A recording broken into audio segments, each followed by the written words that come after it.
If you want to back up your photos or send them in high quality, let me show you how to upload photos to Google Drive and share them with anyone in under a minute. Hey everyone, welcome back to our channel How to Tutorials. Today I will guide you through uploading your photos to Google Drive and sharing access right from your phone. Open the Google Drive app on your Android or iPhone. It looks something like this.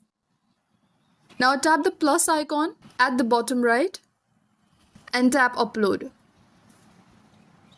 Now from here, select photos, videos, or go to gallery or my files. Let me go with my gallery. Let me choose this one. And once you select your photos, tap done at the top right. This is the location where you want your photos to get uploaded to. Now tap upload at the top right. Once uploaded, locate the photo in Drive and tap the three dots next to it.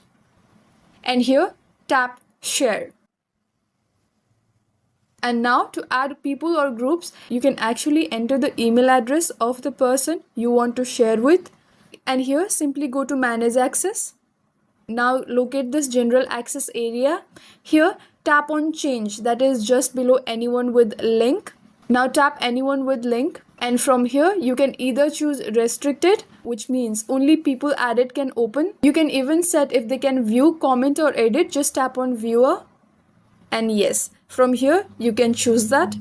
Or you can tap copy link to share it via chat, email or social media. And yes, once you add people from here, tap the arrow icon at the top right. And yes guys, that's how you upload and share photos using Google Drive. If this video helped you, give it a like and hit that subscribe button for more easy tech tips. Thank you for watching and I'll see you in the next one.